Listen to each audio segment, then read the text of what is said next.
you got to realize that whatever you're doing, you're competing with somebody.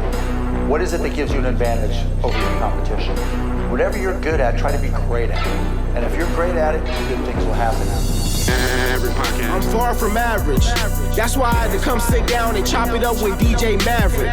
They know my name from coast to coast and even in Dallas. I use my talent when I'm faced with a challenge. Gratitude strength is my magnet. Close your eyes and imagine. If you can see it in your mind, then you can have it. Maverick Podcast. Welcome, ladies and gentlemen. You could have been anywhere in the world, but you're here with us. This is a Maverick Podcast. I'm your host, DJ Maverick. Today we have another rock star in the building.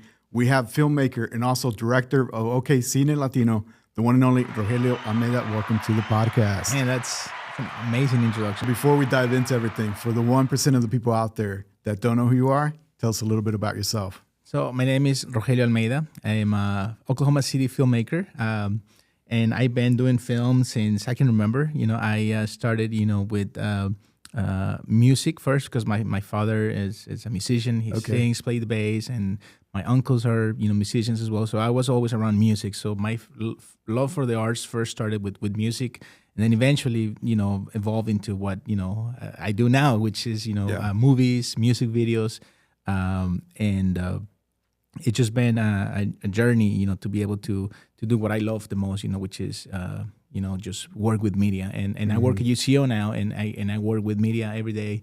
And events, large events. And you get all the cool toys. I'm always seeing like you've got all the new toys and you're like testing stuff out, right? So that's pretty cool. Yeah, no, and and I've been at UCO for 10 years now, and it's always fun to be able to be at the forefront, because universities always like to stay ahead of of technology, especially in the classroom, because with COVID we learned that we had to adapt. And so one of our goals at UCO was to be able to adapt to and stay ahead of the curve. Like everything changed for everybody.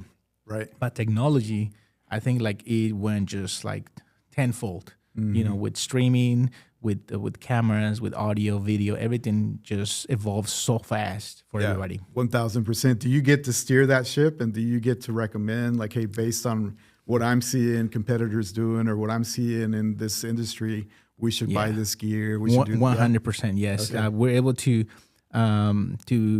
stay ahead of the curve by just being in a lot of the technology conventions. Everything that kind of comes out, like on all these shows, like in Vegas and Orlando, like everything that comes out.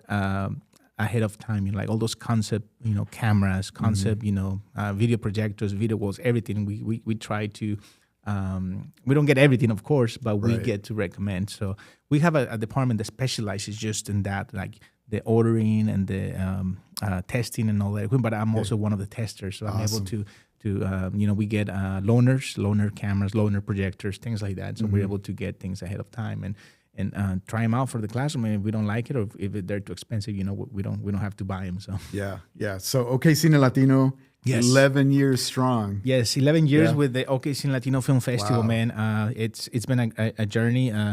This year we're back at the Yale Theater. It's gonna be an amazing film festival. We're gonna have a 2-day festival, so Friday and Saturday. Friday is gonna be at the Yale Theater from 6 p.m. to 10 p.m. There's gonna be an admission of $25, but you're gonna be able to see. We're gonna have more than 15 short films on Friday, and then on Saturday it's gonna be free for the community, free for everybody. So we're gonna be at the Capitol Hill Library from 12 p.m. to 5 p.m. We're going to have some documentaries. We're going to have some short films, but mostly feature films, so like feature-length films. And there are going to be 2 screening rooms in the library. And then for the first time ever, we're going to be at Resonant Head. So shout out to Patrick. Patrick, thank you so much for this opportunity, and also for our sponsor, Oklahoma City Film and Creative Industries office that was able to sponsor this amazing menu. I saw that. So tell me a little bit about that. Like, who are they and what is it that they provide? So this office is spearheaded by Jill Simpson, and their main goal is to create the workforce in Oklahoma to be able to bring more filmmakers. So she's involved, and this office is involved in being able to bring these amazing, larger productions to Oklahoma. So like your Twisters, your Killers of the Flower Moon, like all of these major, filmmakers and film companies to be able to come in and hire Oklahomans for their productions. So they kind of represent the state when it comes to films and inquiries and stuff like that. Yes, absolutely. Yeah. They 100% support that, and of course now they're supporting the film festival. They reached out to us and they're like, we want to be able to support the festival. Congrats. Yeah, absolutely. Yeah, thank you. And it also happens that during the dates that you're going to be there, Resident Head is going to have their reinas, Yes, right? So so- kind of the unofficial after party, right? Absolutely. Yeah, we're gonna call it the unofficial after party. It's perfect. Yeah, so we're gonna be there from 6 p.m. to from 5 p.m. I'm sorry, 5 p.m. to 6 p.m. We're gonna have a filmmakers panel. So all of our visiting filmmakers are gonna be able to come to this panel, and then we're gonna have some films there from 6 p.m. to 8 p.m. Just 2 closing night films, and then for those who want to stay, they can stay for the unofficial after party at Resonant Head. Yeah. So Friday, to me, it always feels kind of like a red carpet, Yes. like, grand entrance, right? So how would you describe that first initial day to people if they've never been?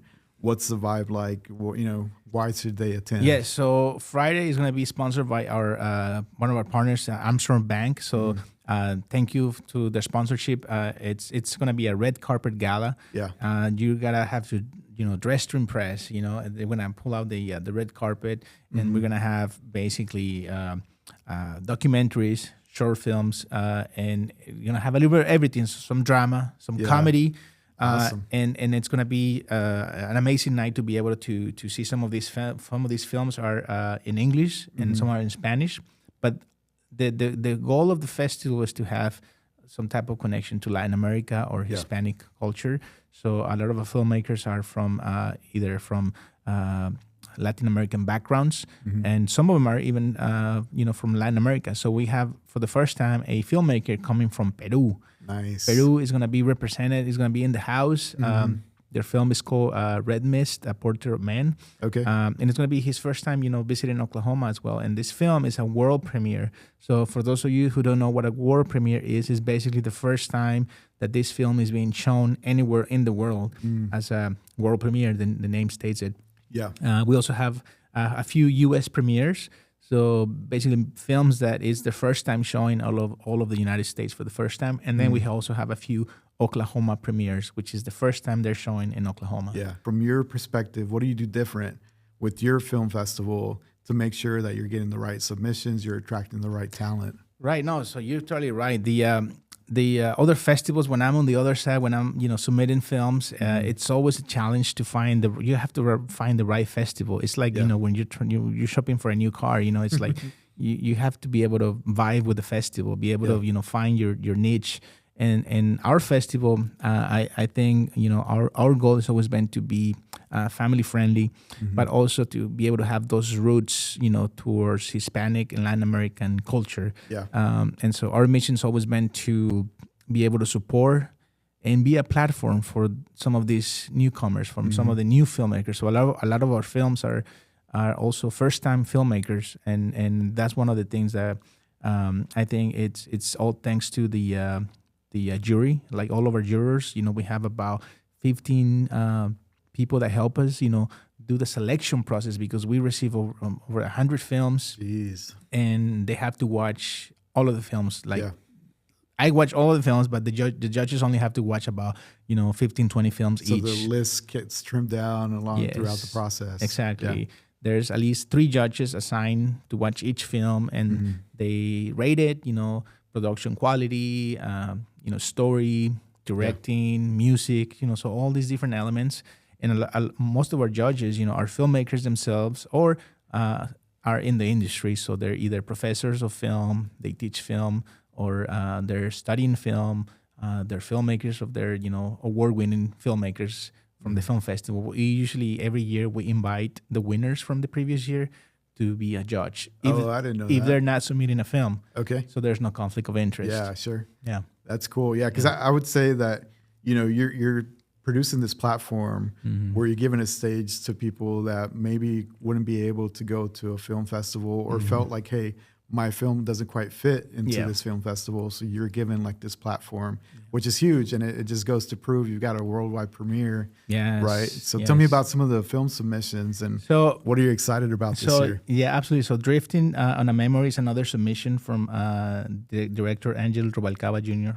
And that's another film that I think is a must watch at a festival. It's going to be a really good watch, very dramatic piece. About a father, with some, drug addiction, and they're dwelling, like on the moment of, how do we help our dad, So it's a family drama, but very well acted. The music, the cinematography, is very well done. We also have another short film. It's called Fiebre, Fever, which is a documentary about these academies in Dominican Republic for baseball. I don't know if you knew this, but apparently in Dominican Republic is one of the biggest exporters of baseball players. Oh yeah, I bet. Yeah. And so they start really, really young. So there's a lot of academies run by Americans in Dominican Republic from even like the some of these big. Not big MLB. The MLB, yes, exactly. Okay. And they have their own academies down there, so they start them really young, and they get them to the stage, like when they're 15, 16 years old. They're starting really young, and so that one, the cinematography, the stories behind it is really, really good. That sounds cool. It's really amazing. And then of course we have another one called Awake Before Dawn, directed by Jose Navas. He's from Florida. This director has been submitting to our festival for like the past 4 or 5 years. He submitted several films. Okay. It started as a college student, and this is going to be the first time he's sending us like an official, short film, not in the college category, as an official short film. And so we're really excited to have his film. It's like every year he keeps getting better and better and better. So then we also have another film called Hasta la Raíz, directed by Nuria Chetino Gonzalez. That film is a period piece. Okay. And it's a college film. So right there, it's like two challenges. I'm in college, and I might have to make a film about a period piece in in North America. It's before, Mexico lost, the Californias. So it's around that time. Okay. And so the wardrobe, the production design, the acting it's really good. It's in Spanish with English subtitles. You have to nail that, right? Yes. That's a challenge in itself. Like if you're doing a timepiece, you need to make sure you pay close attention, right? There's always bloopers where like it's a timepiece, but like you'll see like a cell phone or technology, like somebody had it in the background. Yes. You'll see a Starbucks cup in the Game of Thrones. Exactly. Yeah. So you have to watch out, especially like for a lot of these college productions, you have to really watch out for, what you're going to be seeing on screen. Yeah. Speaking of, college, we also have a high school category. So we're going to have 2 high school films on Friday. One of them is called Backseat Driver by Cadence Barreda, and then another one called Lost and Found, directed by McKinley Page Montes. Yeah, shout out to her. She was on the pod. So yes, shout out. Yeah. And so we're super excited about the lineup for Friday. I think it's going to be amazing, and it's going to be really cool because we're going to have food as well. We're going to have Lupitas. Lupitas is going to be carrying. So perfect. If you never had Lupitas, you got to try them out. Their tortillas and food is amazing. It's real good. They sponsor some of your events. Yeah. It's been fun to work with those guys. Even Resident Head, he mentioned that he's starting to do burritos at the concert and stuff like that. So I'm sure probably Reinas will have some burritos there, right? So we're going to have Lupitas all weekend. Yes. Perfect. Yeah. And then on Saturday we have more films to screen at the Capitol Hill Library from 12 to 5. We're going to have some documentaries. We have one from Colombia called Guerreras, or Women Warrior, about a community of women who climb mountains in South America. So it's really thrilling. Like I was on the edge of my seat just watching, like, oh my God, I hope they don't fall. I hope they don't fall. And the struggles that they go through. So like all these different women from different countries, are in this journey. And the Filmmakers is directed by 2 filmmakers, Timothy Kalek and Thomas Palmer, and amazing filmmakers. And they have a big lineup of great, amazing films. We have another film called Olivia's Belt, or El Cinturón de Olivia, directed by Jeremías Magnaggi Rudy from Argentina. Wow. So Argentina in the house, man. Yeah. That film is a science Incredible. fiction film, great acting, and we're really excited to have this film. Just to be able to have films from South America, it's amazing. So we're becoming an international For sure. sensation. That's what I was about to say. I mean, that's cool. And I wanted to ask you about that, right? Like the growth and just like both rewarding from like a personal, and also from like a technology perspective. Right. Like what's that journey been like for you? So I think personally it's been amazing to be able to just be able to meet and talk to these filmmakers. Like, I'm talking to them constantly. Once their film becomes an official selection, it's like almost every day I'm talking to them about, hey, we need this from your film. Does your film have subtitles? Does your film have, the right specifications? Like is it in 4K, or do you have a DCP, a digital copy of, for your film? What kind of sound mix do you have? 5.1, stereo. So all that technology stuff, I'm there. I love, technology and, For sure. and video. And so constantly talking to the filmmakers, just being able to answer all their questions as far as, because, as a filmmaker, I understand, I come from their background, so I know that I want my film to be the best that it can be on the big screen. So the quality, the sound, they always ask questions like, what's the sound system at the venue? What's the capacity? What's the, the type of projector? Is it a 4K projector? Is it a dual laser projector? Those sort of questions. And I'm For like, sure. check. So That's awesome. Yeah. Part of that success is you being a filmmaker as well. You understand all the requirements and how to show off that art, right? Yeah. So I think that's key to the Yeah, I success, think, right? Me and Victor, we go to a lot of, shout out to Victor, we go to a lot of film festivals. And so we've been to a lot of screenings. We know when there's a bad screening room. Yeah. We know when they're having issues, when they're having technical issues. And so we try to minimize all that, at the festival. And we try to go ahead of time, go in there, test all of the movies, all of the short films, test the audio, test the video, make sure that everything runs good, the subtitles, the closed captioning is good.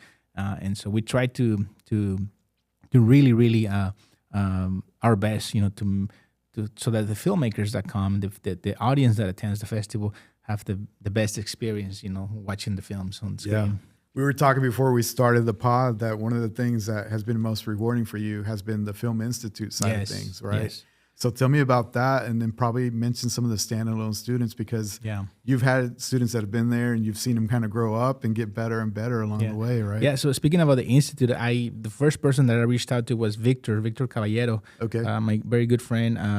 I had this idea about we need to start some type of workshop. It was supposed to be just a one-day workshop, and we were just gonna talk about film, but then that evolved into like I think the first year we did like a 5-weekend workshop. So that escalated quickly. Escalated real quickly, yes. Yeah. And so, because you can't teach film in one day. You Yeah. have to teach, like about camera, about lighting, about production design, about directing, acting. And the best way to learn is hands-on. Hands-on, right? that's and then right. They get to play with equipment and stuff, right? Yeah. Yes, every year we bring out professional filmmakers. They lend us their expensive equipment, so we have to be really careful, with the students.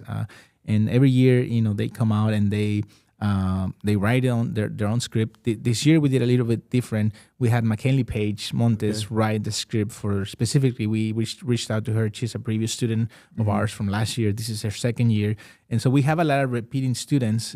Sometimes they do 2 years, sometimes they do 3 years. We have students that have done 3 years. So it's really exciting to see them come back, and wanting to really get involved. That speaks volumes, right? If they find value and they're like, hey, I'm excited, I want to do it again next year, right? Like that speaks volumes of what you're doing, man. And not only that, but it's like us seeing them, like after they come to the festival and to the workshops, and them wanting to do a career in the film industry.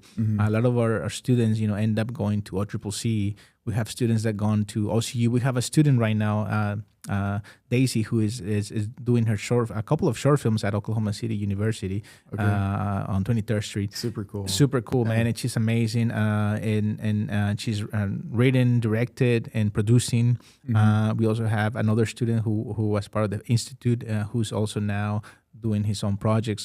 Cruz Pulido, he's been doing a documentary, feature-length documentary. He's done a lot of production also in the business.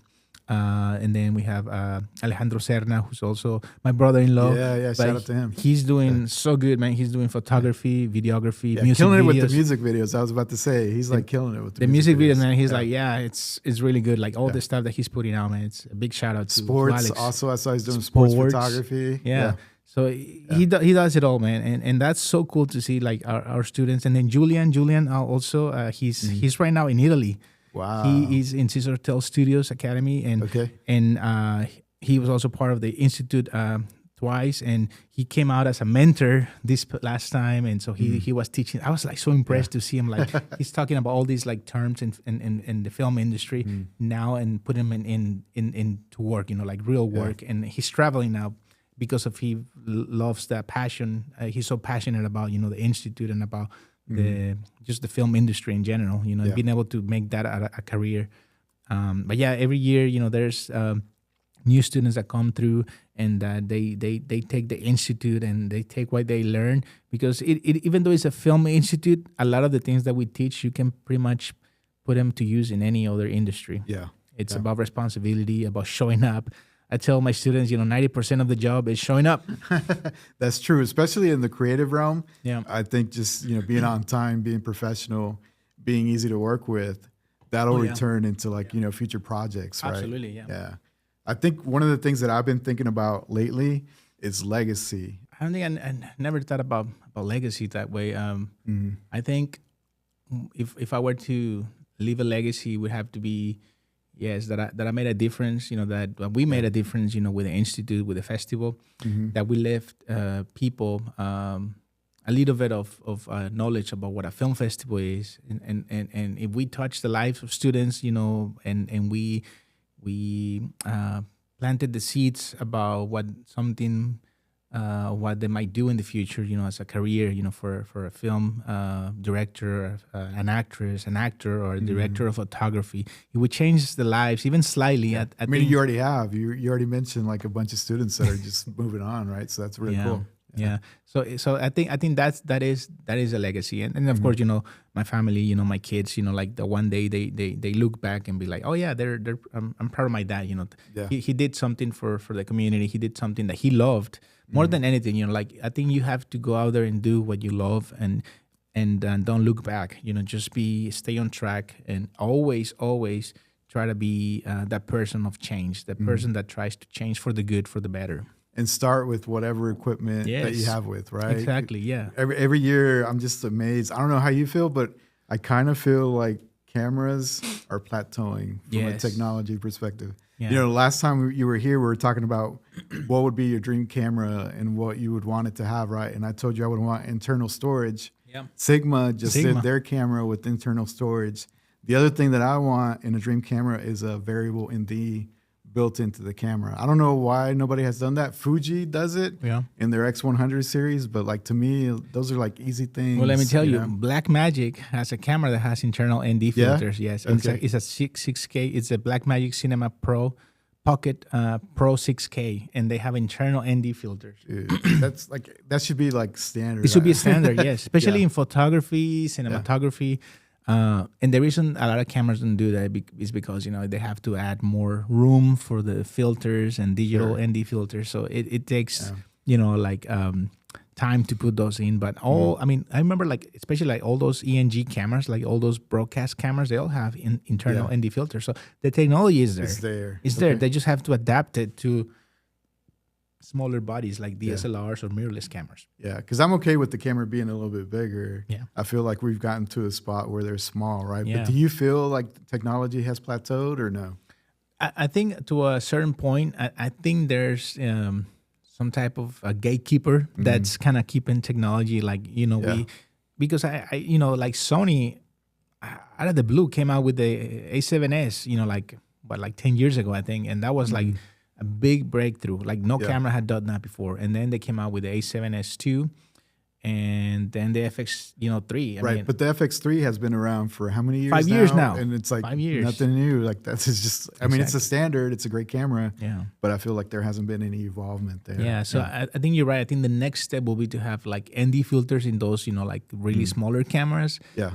that would open up such a big, like window and range for filmmakers, because ND filters, as you know, it's a must. Right. Especially when you're filming indoors. Outdoors. You need to have like those ND filters for sure. The other thing I think, and I think Lumix has been the only one that's done this, is Open Gate. Open Gate. Oh my Right. God, so much needed for that should be, especially with social media and everything, to be able to shoot an Open Gate. How would you explain Open Gate for the viewers out there? So Open Gate will be sort of like not be restrained to like a 16:9 or like a vertical. So basically, it will be like your full sensor, because cameras have usually like a semi-square circle that's not 1x1, but it's more like 4x3, something like that. And it goes back to the film days, It right? goes back to the film days. When they say APS-C or full frame, it's like based on like 35 millimeter film, basically, right? So it differs to the size of the gate, right? And so an open gate will be like you're able to film out and record the entirety of the sensor. So right now, if you were to pull out like a Sony camera and you take a photo, it will be this big. But then if you switch it to video, then it will be very thin. Right. And so being able to film open gate is being able to use the entire frame. Yeah, and that's great because you use the camera, you get your one shot, and then right now it's big to either to shoot horizontal or vertical, but you kind of have to make that decision before you start recording, right? When you have open gate, you're able to frame. You're able to frame it, and you're able to do that in post and do, okay, I'm going to zoom in and go vertical, and you have all that real estate to play with, right? You can fix it in post, as they say, which I love that. I always, fixing stuff in post, and that is, what a good editor does. That's why we have the best editing, award, in all these, ceremonies, in the Oscars, the Golden Globes, and everywhere. Like you have to have a good editor that knows how to frame, even reframe and the editing. And of course, like transitions and good pacing. That's what an editor does. But color grading, all these things that you can do nowadays. You cover all this in the Institute? You go over all that? I don't do it personally. We have instructors. Team, We have, oh my God, we have so many instructors that come in, oh, and by the way, the Institute is free of charge. So that's another thing. It doesn't cut. It's free for students. It's only for high school students, ages 14 to 20. But we want to focus always in high school students. And of course, we get more than, 30 applicants. And then we kind of go through the list and then we try to see and we ask the question, like, why do you want to be a filmmaker, And so we sort of take that question, to heart and we ask them just so that we know if they're really committed, to be in the Institute, because we want them to attend every single workshop. Because if you only go to the first one or the second one, I don't want to do it anymore. Yeah. We want to be able to have those students that come back and do all 4 days. So the first day is we talk about cinematography. So we talk about cameras, lights, production design, how to dress the set, how to do the walls, everything that's in the set, everything that you see, that's production design. And then we also talk about acting. There's actresses that come, to the Institute, professional actresses, and they tell you how to do auditions, because you have to start auditioning first, and then how to do, reading exercises, how to prepare for a scene and all that, how to read a scene, how to read your lines.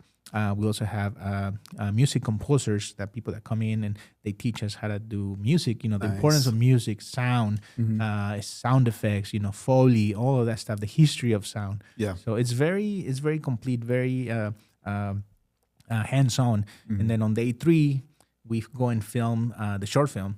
And we spend an entire day. I think this last time we started, our call time was 8 a.m. And we finished close to... I want to say maybe close to 8 p.m. So it was almost like a 12-hour day, which is normal for on the real on a real set. It's probably a short day, right? In the film industry, in real life, right? Film sets are usually between 12 to 14 hours. Yeah, I mean, of course, they have breaks in between, but for the most part, those are very long days, and everything is organized. We divided the groups, and we have a directing group, we had a cinematography group, we had a production design group, we had wardrobe, we had makeup, sound department. We had every single department with a few students in each department. And then the same students are the ones who act in the short film. Okay. And so they're very hands-on. Everybody gets involved. And then on the 4th day, it's editing day. And so we go to Oklahoma City University, and they lend us a whole editing bay with about, 15, 16 iMacs with Final Cut Pro. And they edit. Every single student, edits, a couple of scenes each. So we divided this group. edits, scene 1 through 5, and this group edits 6 through 10. Yeah. Yeah. And I would have loved that as a kid. I mean, to be able to have Exactly. hands-on, right? Exactly. And it almost feels like you're preparing them for the workforce if they Yeah. do want to pursue a career in cinema, right? What about terminology? Oh, yeah. Right? Because you got to know what's a key light, what's a utility light, shutter speed, right? Aperture. Do you do some of that as well? So or that's what? on the first 2 days. So we teach them, a lot of the industry lingo, like C-stands, even like just like what this, mic stand, XLR cables, condenser microphones, shotgun microphones, dynamic microphones, all those. I mean, we go into very detail. So it's up to the students, to absorb as much as they can. And of course, it's only 4 days. But then we always tell them, there's Dead Center University, which is it's coming up. So a lot of our students also are eligible to sign up for Dead Center University, which is a statewide, out of all Oklahoma, high school students to come in. They have to apply, and then they do like an intensive 5-day training at OCCC. Okay. All spearheaded by Dead Center Education, which is led by Victor Caballero. Yeah. Shout out to him. Shout out to Victor. So they're how do you doing feel great. about the film industry here in Oklahoma? Do you feel like we're still, gaining momentum? I know Prairie Studios, like they're going through some changes and stuff like that. How do you feel about just the general industry here in Oklahoma? I think it's been a constant momentum. I think we're able to. Right now, there's a film being shot and a TV series being shot in Tulsa, The Sensitive Kind, with Ethan Hawke. Okay. My wife was an extra in that film. Oh, so, wow. Awesome. So that was a really good experience. We were like so excited, like, oh my God, Ethan Hawke in Oklahoma, of course. Yeah, you have to do it. And so in Tulsa and Oklahoma City, I think Oklahoma has a lot of the locations and definitely the people, the workforce. I talk to a lot of people from out of town that come in and film in Oklahoma, and they're like, oh my God, the people from Oklahoma are so welcoming. They're so they vibe, and talented. And talented. We have so much talent, right? Exactly. Yeah. So from grips, from camera department, from extras, from you name it, production assistants, everything. Even drivers. I mean, every single department is so important to make a film happen. They do say that in a film is like basically a small army of people, and it is true. You have all these different departments that come together to make a movie, to make a project that you're able to go and see, at a big screen. Hopefully at a big screen. Yeah.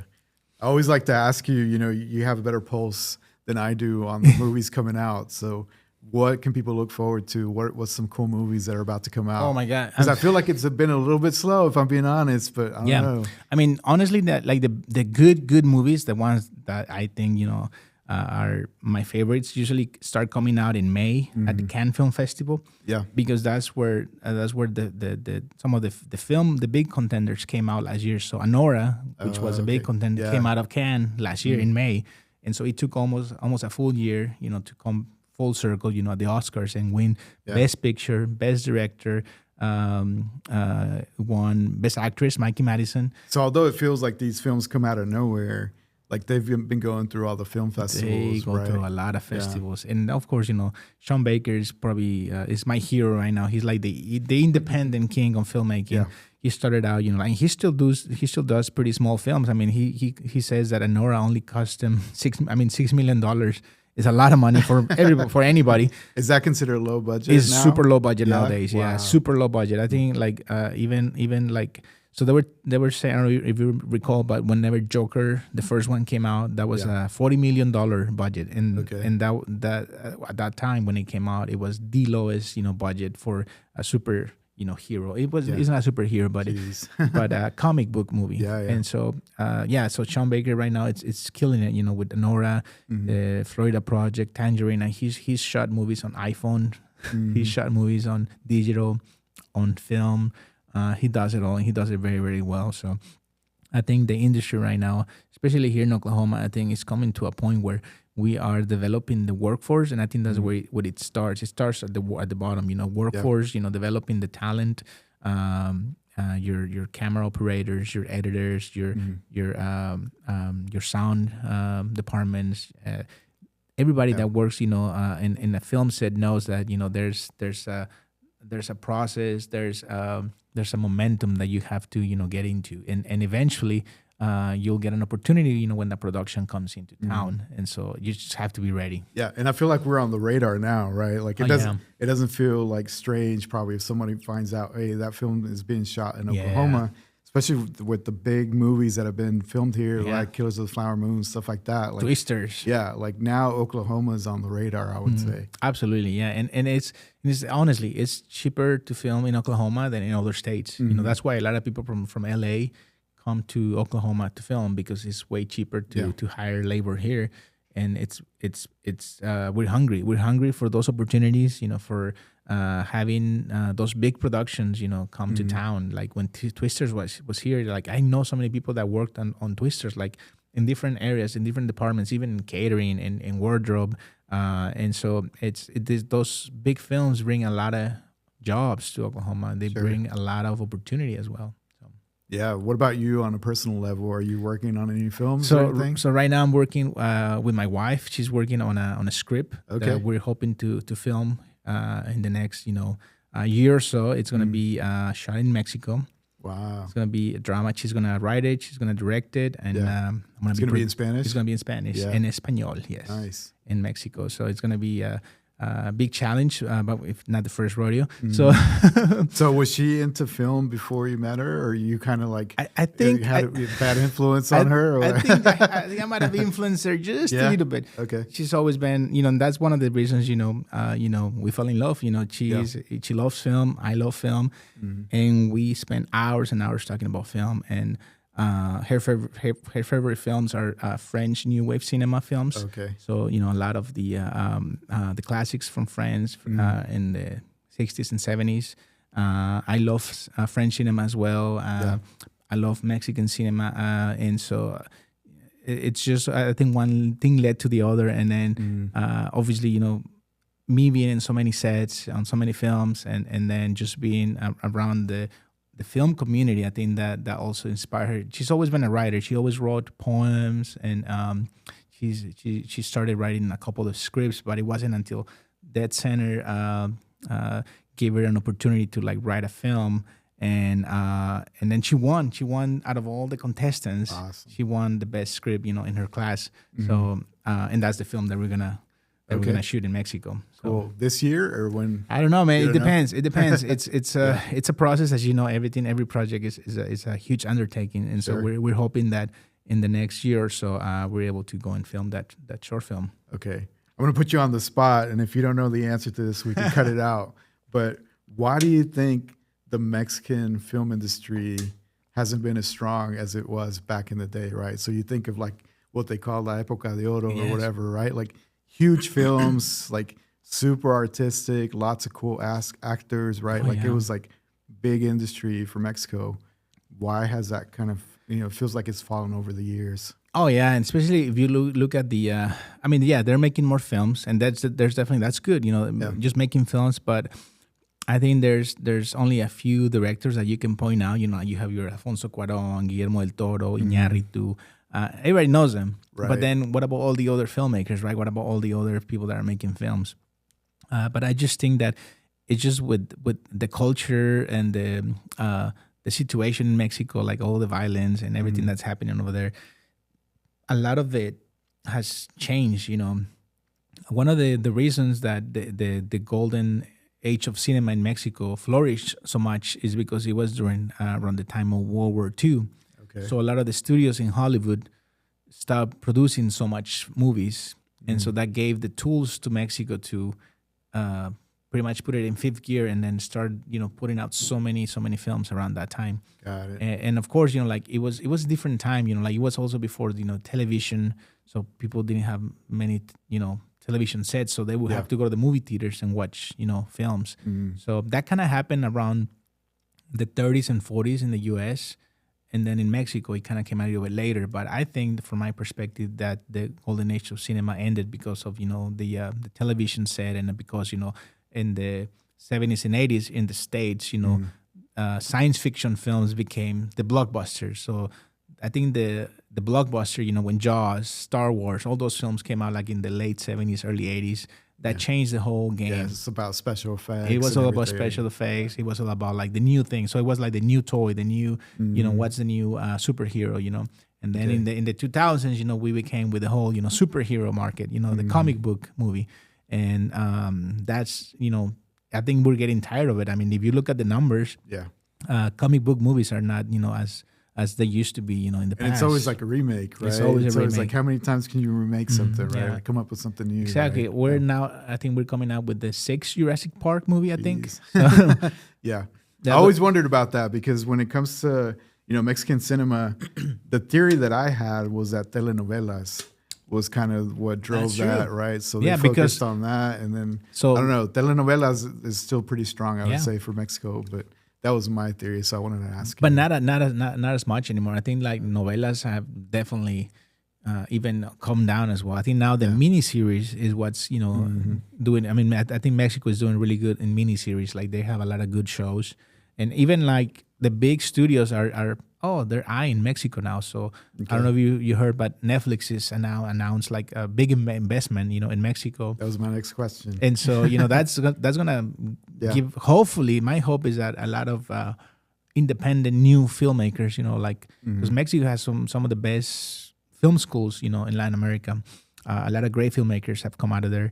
And so, and specifically from Mexico City, and I think with this, my hope is that with this investment, they actually put out some quality work, some creative, some and author. then the landscapes and architecture would just provide a beautiful backdrop for all these stories, right? Absolutely, because you can also film so much cheaper in Mexico than like in than the United States, and so it offers a lot of opportunity also for the industry down there. So it's, I think, just in general, and then you have like Apple Studios also like looking down, Prime Studios looking down at Mexico to go and film new shows, original television shows. So it sounds like more to come. Potentially, More to come. Right? Oh yeah, absolutely. Okay. Yeah. And so hopefully, I don't think we'll ever get back to that golden age of cinema because. Now we have social media. We have so many distractions, that you don't want to, a lot of people don't want to go to the movie theater anymore. And so that's killing, they call it the middle movie. You have your blockbusters, then you have your middle movies, and then you have your low budget independent films, your indie films. I think indie films, we're good. We're gonna be making movies for a long time. But I think your mid-range middle movies are kind of dying out because nobody wants to watch, that $20 to $40 million movie. So but we were talking about this, I think, the last pod where I feel like the series are kind of the new independent low budget movies. I don't know if you know this, but Alfonso Cuarón teamed up with Apple and they came out with a movie called a TV show called Disclaimer. Okay. So basically, it's like a long movie. It's an 8-hour movie that he made for Apple. It's spread out in 8 episodes, and it's great. It's amazing. Speaking of series, my favorite one right now is White Lotus. It's kind of weird, but I love White Lotus. You like it? I love how the first couple of episodes were a little slow. I think my favorite, obviously, is going to be season 2 with Aubrey Plaza. I love Aubrey Plaza. She did amazing in season 2. Really sad for for her husband. But Severance. That's another one. Apple. Nobody. I mean, who would have thought? Ben Stiller. I know. What's your favorite series that you're watching? Severance right now. Severance and White Lotus. I think those are the ones that we're religiously, me and my wife, we wait every Friday for Severance to come out, and then White Lotus on the weekend. So that's our weekend plans. Awesome.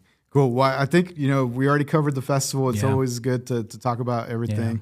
I think let's just, remind everybody about the dates. Yes. What they can expect. Yeah, so obviously, big shout out to, Calle 25 and our sponsors, Fowler Automobile and Rivas and Asociados, and also OKC Film and Creative Industries, and of course the Yale Theater, and all of our sponsors, that have come out and, help and support us, every year. Big shout out to them. And so for the audience, remember to come out and support the film festival, March 21st, Friday. The Yale Theater from 6 p.m. to 10 p.m., $25. That's going to go towards, helping the district and help, us push, this institute and help, bring the students back, and be able to support all these projects that are happening in Capitol Hill. And then, of course, on Saturday, we have more film free screenings at the Capitol Hill Library, March 22nd from 12 p.m. to 5 p.m. And then our closing night film, Yeah. powered by OKC Film and Creative Industries at Resonant Head, from 5 p.m. to 8 p.m. So I think that's going to be a cool aspect, right? Because you have like an excuse to get dressed up and go, grab some great food, some drinks there on Friday night, right? It feels like you're at the red carpet. And then the Saturday, like you get to see like some more films. And then you cap it off with like a party, basically, right? So it's going to be perfect, I think. Yeah, it's going to be great. It's going to be food and drinks, amazing films. And then my favorite part is, being able to meet and talk to the directors. So I think we talked about this in a previous pod. But my first love for a film festival was when I saw a Spanish film at a film festival in Duncan, out of all places, the Trail Dance Film Festival. Yeah. It was like in the second year, I believe. And so being able to meet and talk to the director from Spain that came to Duncan, Oklahoma. That's cool. So yeah, meeting those filmmakers. So we're really happy and excited to have filmmakers come from Peru. And now you're creating those opportunities. How cool is that, right? It's really cool. It's really amazing, being able to have this platform for the local filmmakers and then international filmmakers. It's just a dream come true. So where can people find tickets? So they can follow us at Cine Latino on Instagram and Facebook. And then they can also, we can probably share, or if you just go to Cine Latino and on Instagram, they can find it on the link in the bio. All the tickets are there. You can find them. And also if you follow filmfreeway.com at Oklahoma Cine Latino Film Festival /tickets. Perfect. All right. I want to thank you for your time, man. It's always great. I feel like we always geek out. We take a long path, but I think it's cool to cover technology. Yes. Cool to cover the business aspect of film. Absolutely. And then also the creative side. And then building a platform. Yes. Which I want to commend you on, building that platform, continuing to grow that platform. And I feel like that's going to be a huge part of your legacy for sure. Thank you, man. Appreciate it. All right. There you have it. Ladies and gentlemen, the super talented Rogelio Almeida on the Maverick Podcast. In dreams, we trust.